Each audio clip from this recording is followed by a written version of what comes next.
नमस्ते, welcome to the व्यक्तित्व podcast. आज हम बात करने वाले हैं स्टोइसिज्म के फाउंडर ज़ीनो ऑफ सिटियम के बारे में। हाँ, ज़ीनो कमाल की शख्सियत और ऐसा दर्शन दिया उन्होंने जो सदियों बाद आज भी रेलेवेंट है। बिल्कुल। तो चलिए जरा गहराई में उतरते हैं। ज़ीनो ऑफ सिटियम, ये थे कौन, कहाँ से आए थे? कहानी तो काफी दिलचस्प लगती है इनकी। हाँ बिल्कुल।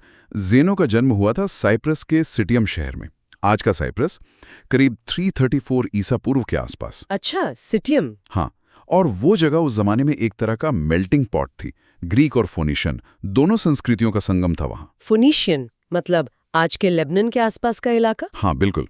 तो ये मिक्स माहौल था और ये ज़ीनो के बैकग्राउंड में भी दिखता है।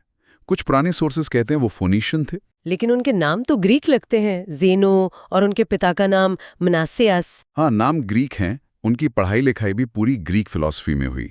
तो ये थोड़ी मिस्ट्री है, पर यह पक्का है कि वो उस हेलेनिस्टिक दुनिया का हिस्सा थे जहां कल्चर ऐसे ही मिक्स हो रहे थे। शुरुआत में तो वो फिलोसोफर नहीं थे शायद। नहीं, बिल्कुल नहीं। वो अपने पिता की तरह एक व्यापारी थे, मर्चेंट। और फिर कहानी में ट्विस्ट आता है ना, वो जहाज वाली घटना। एग्जैक्टली। कहते हैं ना, किस्मत।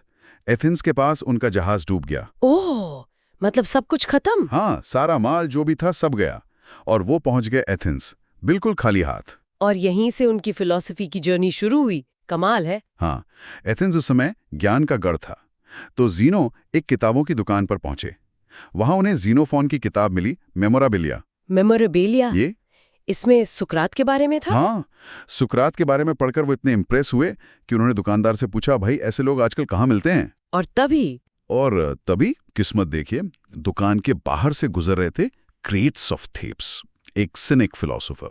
Scenic philosopher, crates. हाँ, दुकानदार ने बस उनकी तरफ इशारा कर दिया और ज़ीनो बन गए क्रेट्स के शागिर्द। वाह, क्या कनेक्शन है। हम्म, तो सिनिक्स से उन्होंने क्या सीखा? सिनिक्स फिलॉसफी तो बड़ी अलग थी। बहुत अलग। सिनिक्स मानते थे कि सच्ची खुशी सिर्फ सदाचार मतलब वर्च्यू में है। समाज के नियम, रीति रिवाज ये सब बेकार हैं। प्रकृति के हिसाब से जियो, सादगी से आत्मनिर्भर बनो। बाहरी चीजों से कोई मोह नहीं। बिल्कुल। ज़ीनो ने ये चीजें सीखी, लेकिन वो पूरी तरह सिनिक नहीं बन पाए। क्यों? क्या कमी रह गई? सिनिक्स में एक चीज थी, अनायदेया, मतलब थोड़ी बेशर्मी, समाज की परवाह बिल्कुल ना करना। ज़ीनो थोड़े शर्मीले किस्म के थे। अच्छा, हाँ, वो दाल वाले बर्तन की कहानी है ना। हाँ हाँ वही। क्रेट्स ने उन्हें दाल से भरा एक मिट्टी का बर्तन दिया और कहा, जाओ इसे लेकर बाजार से गुजरो। और ज़ीनो को शर्म आ रही थी। बहुत। वो बर्तन छिपाने की कोशिश कर रहे थे तो क्रेट्स ने पीछे से आके अपनी छड़ी से बर्तन फोड़ दिया। अरे, दाल बहने लगी ज़ीनो के पैरों पे। वो बेचारे शर्म से भागे। तो क्रेट्स पीछे से चिल्लाए, क्यों भागते हो मेरे नन्हे फोनिशियन? कुछ बुरा थोड़ी हुआ है। क्रेट्स का अपना तरीका था सिखाने का। बिल्कुल, शर्म तोड़ने का तरीका। पर ज़ीनो ने सिर्फ क्रेट से नहीं सीखा। और भी गुरु थे? हाँ, मेगेरियन स्कूल के स्टिल्पो, डायोडोरस क्रॉनिस, फिलो, इनसे लॉजिक सीखा, तर्कशास्त्र। फिर प्लेटो की जो एकेडमी थी वहां ज़ीनोक्रेट्स और पुलेमो से भी कुछ सीखा। मतलब काफी घूम घूम कर अलग अलग स्कूलों से ज्ञान बटोरा उन्होंने। हाँ, और फिर इन सबको मिलाकर अपना एक नया सिस्टम बनाया। उनका अपना व्यक्तित्व कैसा बताया जाता है? दिखने में कहते हैं दुबले पतले सांवले से थे और अपनी दौलत खोने के बाद तो बिल्कुल सादा जीवन। गंभीर रहते थे, कम बोलते थे और अकेले में सोचते ज्यादा थे। एथेंस ने उन्हें नागरिकता भी ऑफर की थी। हाँ, पर उन्होंने मना कर दिया। अपने होम टाउन सिटियम के प्रति वफादार रहे। वहां उनका बहुत सम्मान था। अच्छा, मैसेडोनिया का राजा था एंटीगोनस II, गोनाटस, वो भी उनका बड़ा फैन था। जब एथेंस आता तो ज़ीनो से जरूर मिलता था। और उनकी मौत, वो कहानी भी बड़ी अजीब है। हाँ, बहुत नाटकीय। करीब 72 साल के थे, 262 ईसा पूर्व के आसपास।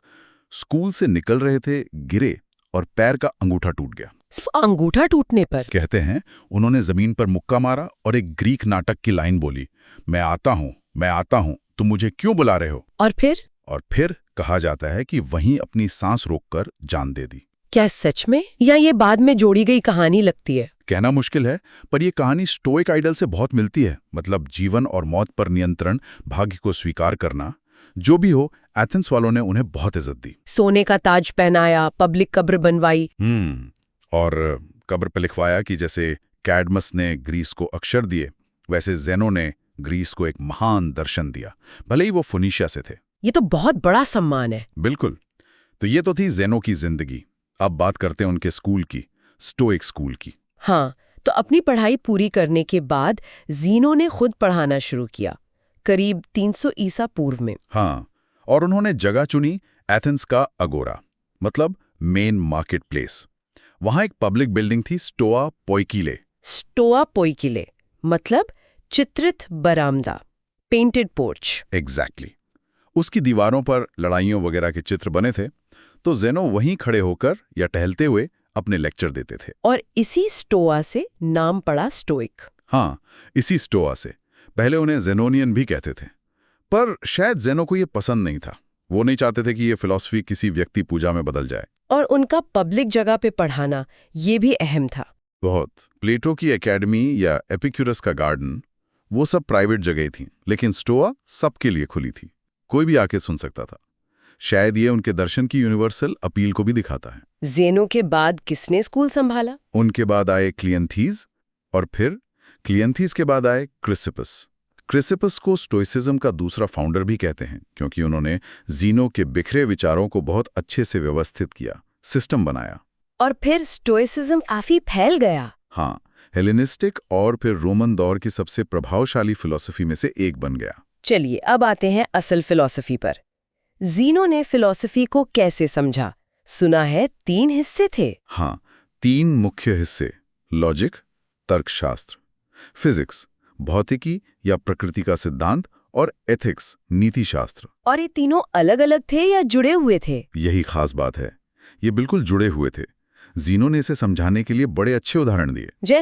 जैसे फिलॉसफी एक अंडा है, लॉजिक उसका छिलका जो बचाता है, एथिक सफेदी, और फिजिक्स यानी प्रकृति का ज्ञान वो है जर्दी, सबसे जरूरी हिस्सा। या फिर खेत वाला उदाहरण। हाँ, या एक खेत, लॉजिक उसकी बाड़ है जो सीमा तय करती है। फिजिक्स जमीन और पेड़ हैं जिनसे पोषण मिलता है, और एथिक्स है फल जो आखिर में हमें चाहिए। मतलब सही सोचना, दुनिया को समझना और सही जीना, ये सब एक साथ चलते हैं। बिल्कुल, एक इंटीग्रेटेड सिस्टम। तो पहले लॉजिक की बात करें। हाँ, लॉजिक क्यों जरूरी था उनके लिए? ज़ीनो मानते थे कि समझदार व्यक्ति को धोखे और गलत तर्कों से बचना आना चाहिए। लॉजिक वो हथियार है जो हमें सच तक पहुंचने में मदद करता है। उनके मिगेरियन गुरुओं का यहाँ काफी असर दिखता है। और उनका लॉजिक अरस्तु के लॉजिक से अलग था। हाँ, थोड़ा अलग था। अरस्तु का फोकस टर्म्स पर था, जैसे मनुष्य, नश्वर। ज़ीनो और स्टोइक्स का लॉजिक प्रपोजिशंस पर था, मतलब पूरे वाक्यों या स्टेटमेंट्स पर। जैसे अगर P तो Q, इसे प्रपोजिशनल लॉजिक कहते हैं, और ये मॉडर्न लॉजिक के ज्यादा करीब है। अच्छा। उन्होंने असर्टेबल्स या एक्सियोमाटा का कॉन्सेप्ट दिया, ऐसे वाक्य जो या तो सच है या झूठ, और इनको जोड़ने वाले लॉजिकल कनेक्टर बताए, अगर तो, और, या नहीं। ये तो काफी सिस्टमैटिक लगता है। और ज्ञान कैसे मिलता है इस बारे में? एपिस्टेमोलॉजी। हाँ, ज्ञान की थियरी। ज़ीनो ने कहा ज्ञान शुरू होता है हमारी इंद्रियों से मिलने वाले इंप्रेशंस से। इनको वो कहते थे फैंटासिया। दिमाग इन इंप्रेशंस का क्या करता है? दिमाग इनको परखता है, वो चाहे तो इन्हें स्वीकार करे, इसे कहते हैं सिनकथासिस, या अस्वीकार कर दे। यहीं पर वो मुट्ठी वाला उदाहरण फिट होता है। हाँ बिल्कुल, बहुत फेमस है वो। ज़ीनो ने हाथ से समझाया, खुली हथेली, यह है सिर्फ इंप्रेशन, फैंटासिया। ओके। उंगलियां थोड़ी मुड़ी, ये है उस इंप्रेशन पर सहमति, सिनकथेसिस। पूरी मुट्ठी बंद, ये है समझ, कैटालिप्सिस, मतलब आपने बात को पकड़ लिया। और आखिरी स्टेप, दूसरी हथेली से उस बंद मुट्ठी को कसकर पकड़ना, ये है पक्का असंदिग्ध ज्ञान, एपिस्टेमी, ऐसा ज्ञान जो कभी गलत नहीं हो सकता, और ये सिर्फ ज्ञानी यानी सेज के पास होता है। मतलब ज्ञान धीरे धीरे सावधानी से हासिल होता है, हर इंप्रेशन पर भरोसा नहीं करना चाहिए। एग्जैक्टली। और जिस इंप्रेशन पर पूरा भरोसा किया जा सके, जो बिल्कुल साफ हो और सच को दिखाता हो, उसे वो कैटालिप्टिक इंप्रेशन कहते थे। ज्ञानी सिर्फ इन्हीं पर विश्वास करता है। ठीक है, ये तो हुई लॉजिक की बात। अब आते हैं फिजिक्स पर। ये आज की फिजिक्स जैसी थी या कुछ और? नहीं, ये सिर्फ मैटर और एनर्जी की स्टडी नहीं थी। ये पूरे यूनिवर्स का सिद्धांत था। उसकी बनावट, उसे चलाने वाली शक्ति, ईश्वर, भाग्य, सब इसमें शामिल था। अच्छा, तो ज़ेनो का यूनिवर्स कैसा था? पहली बात, उनका सिस्टम पूरी तरह मटेरियलिस्ट था। मतलब सब कुछ पदार्थ है, आत्मा भी, ईश्वर भी। आत्मा और ईश्वर भी पदार्थ, ये कैसे? हाँ, उनके हिसाब से पदार्थ दो तरह का था। एक पैसिव, निष्क्रिय पदार्थ जिससे चीजें बनती हैं, और दूसरा एक्टिव, सक्रिय तत्व। यही सक्रिय तत्व ईश्वर है। पर ये एक्टिव तत्व कैसा पदार्थ था? ये एक तरह की दिव्य, तर्कशील अग्नि या हवा थी। इसे वो प्न्यूमा कहते थे। यही ईश्वर है। इसी को ज़ेनो ने ज़्यूस, लोगोस, दिव्य तर्क, प्रोविडेंस, विधाता या फेट, भाग्य भी कहा। ये सब एक ही चीज के नाम हैं। तो मतलब ईश्वर कोई अलग से बैठा हुआ नहीं है, बल्कि वो यूनिवर्स में ही फैला हुआ है, हर चीज में मौजूद है। वही यूनिवर्स को चलाता है, उसे जीवन देता है, उसे तर्कसंगत बनाता है। पैंथीज्म जैसा। ईश्वर और प्रकृति एक ही हैं? हाँ, बिल्कुल। यूनिवर्स खुद एक जीता जागता तर्कशील प्राणी है, और हमारी आत्माएं उसी दिव्य प्न्यूमा का हिस्सा हैं। और यूनिवर्स हमेशा ऐसा ही रहता है या बदलता है? यहाँ हेराक्लिटस का प्रभाव दिखता है। ज़ीनो मानते थे कि यूनिवर्स साइकिल में चलता है। एक वक्त आता है जब सब कुछ वापस उसी दिव्य अग्नि में समा जाता है। इसे कहते हैं एक्पायरोसिस, महादाह। और फिर उसी अग्नि से एक नया यूनिवर्स बनता है। और कमाल की बात यह है कि ये नया यूनिवर्स बिल्कुल पिछले वाले जैसा होता है। हर चीज, हर घटना, हर इंसान, सब कुछ हूबहू दोहराया जाता है। क्या? सब कुछ? मतलब ये हमारी बातचीत, ये पहले भी हो चुकी है और फिर होगी? ज़ीनो के सिद्धांत के हिसाब से हाँ, इटर्नल रिकरेंस। और ये सब कुछ भाग्य, हाय मार मने या नियति से तय है। कुछ भी रैंडम नहीं है। सब कुछ एक परफेक्ट कारण कार्य की चेन में बंधा है, जो लोगोस के अनुसार चलता है। ओह, अगर सब कुछ पहले से तय है तो फिर हमारी आजादी कहाँ गई? हमारे चुनने का, हमारे कर्मों का क्या मतलब? यहीं पर तो फिर एथिक्स सबसे जरूरी हो जाती होगी। बिल्कुल सही। यही स्टोइसिज्म का सबसे अहम और सबसे ज्यादा डिस्कस किया जाने वाला पहलू है। अगर सब तय है तो हम क्या करें? लक्ष्य मतलब टेलो क्या था? लक्ष्य था प्रकृति के साथ सामंजस्य में जीना, living in agreement with nature. प्रकृति मतलब बाहर की दुनिया या हमारी अपनी इंसानी नेचर? दोनों। क्योंकि इंसान की मूल प्रकृति है तर्कशील होना, रैशनल होना, और जिस ब्रह्मांडीय प्रकृति का हम हिस्सा हैं वो भी तर्कसंगत है, लोगों से चलती है। तो अपनी तर्क शक्ति का सही इस्तेमाल करके जीना ही प्रकृति के अनुसार जीना है। और इसी तर्कसंगत जीवन का नतीजा क्या है? नतीजा है सच्ची खुशी, यूडेमोनिया। यूडेमोनिया। और यही पर ज़ीनो ने वो सबसे रैडिकल बात कही। कौन सी? कि केवल सदाचार जैसे न्याय, साहस, संयम, बुद्धिमत्ता ही असल में अच्छा, गुड है, और केवल दुराचार ही असल में बुरा, ईविल है। और बाकी सब चीजें? बाकी सब कुछ, सेहत, बीमारी, अमीरी, गरीबी, शोहरत, बदनामी, दर्द, प्लेजर, यहाँ तक कि जीवन और मौत, ये सब नैतिक रूप से उदासीन, इंडिफरेंट, एडियाफोरा है। एक मिनट, मतलब सेहत और बीमारी में नैतिक रूप से कोई फर्क नहीं, दर्द और प्लेजर बराबर? ये बात तो हजम करना बहुत मुश्किल है। हाँ, सुनने में अजीब लगता है, लेकिन उनके सिस्टम का लॉजिक यही था।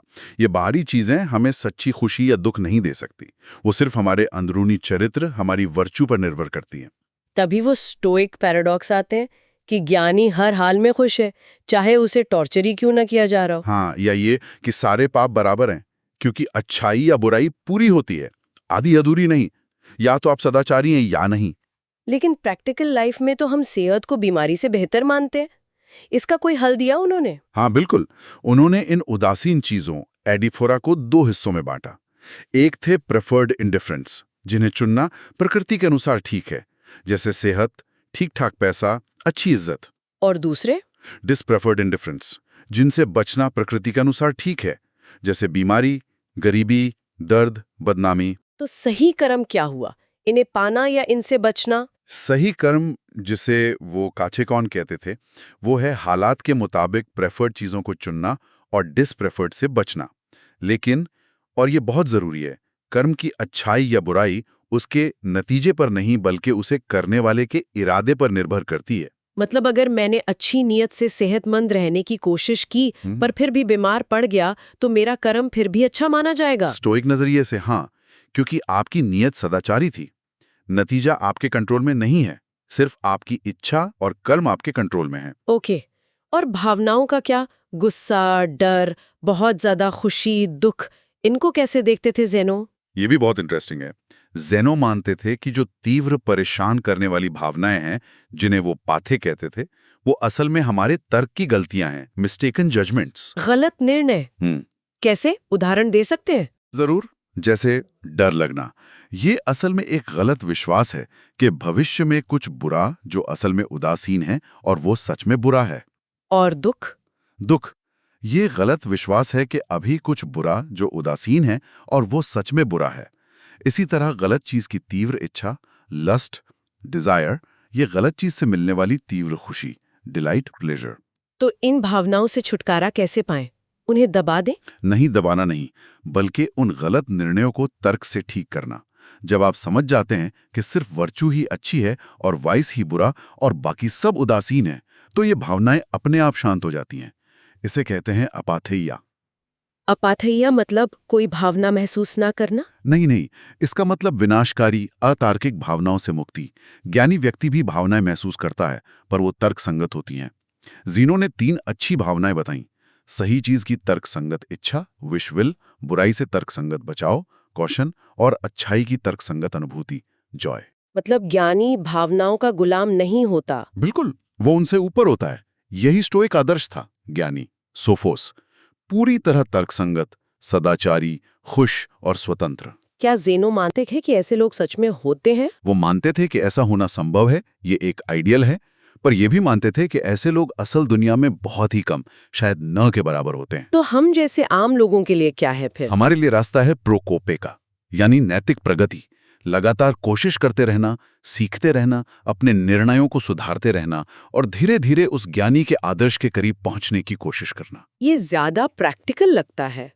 अच्छा, ज़ेनो ने समाज के बारे में भी कुछ लिखा था, उनकी रिपब्लिक नाम की किताब। हाँ, लिखी थी, पर वो पूरी बची नहीं है। लेकिन जो टुकड़े या उसके बारे में बातें मिलती हैं, वो बहुत क्रांतिकारी लगती हैं। प्लेटो की रिपब्लिक से भी ज्यादा रेडिकल। सच में? क्या था उसमें? टिनिज्म मतलब ये कि सभी इंसान, चाहे वो ग्रीक हों या बारबेरियन, मर्द हों या औरत, आज़ाद हों या गुलाम, वो सब एक ही वैश्विक समुदाय, एक कॉस्मोपोलिस के नागरिक हैं। क्योंकि सब में तर्क, लोगोस का अंश है।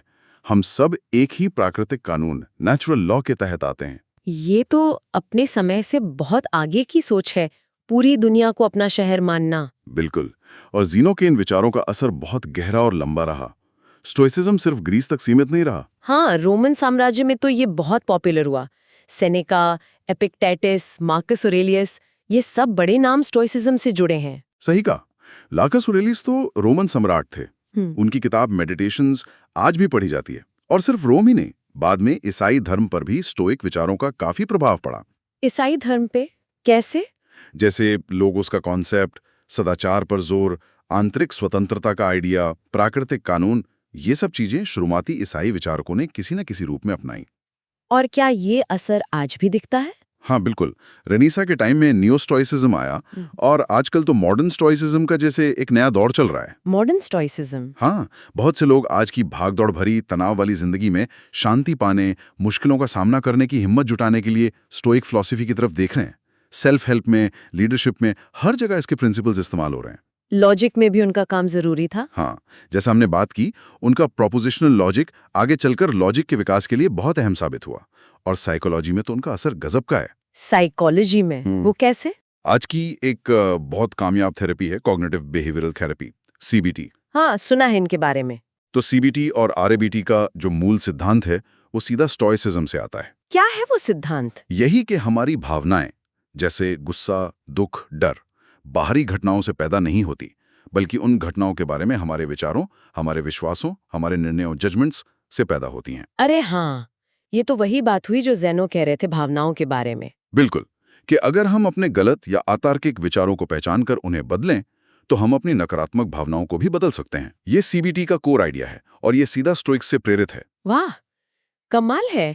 मतलब करीब 2300 साल पहले जो ज़ेनो सोच रहे थे, वो आज लोगों की मेंटल हेल्थ ठीक करने में काम आ रहा है। हाँ, ये उनके विचारों की गहराई और उनकी टाइमलेसनेस को दिखाता है। तो ज़ेनो का ये जो मूल मंत्र था, प्रकृति के अनुसार जीना, तर्कसंगत रूप से जीना, आज की इस सुपर कॉम्प्लेक्स, टेक्नोलॉजी ड्रिवन और कई बार बड़ी इरैशनल लगने वाली दुनिया में इसे कैसे अप्लाई करें, ये सोचने वाली बात है। बिल्कुल। या फिर ये सवाल कि अगर सच में सिर्फ सदाचार ही अच्छा है और बाकी सब सेहत, पैसा, रिश्ते, सफलता इनडिफरेंट हैं, तो फिर हम इन चीज़ों को अपनी ज़िंदगी में क्या जगह दें? क्या इनकी बिल्कुल परवाह ना करें या इन्हें सदाचार हासिल करने का एक जरिया समझें? ये कुछ ऐसे सवाल हैं जिन पर जिनों का दर्शन हमें आज भी सोचने पर मजबूर करता है। Okay, so we hope you liked our today's discussion. For more such discussions, subscribe to our channel, Vyaktitva, The Epic Tales. धन्यवाद.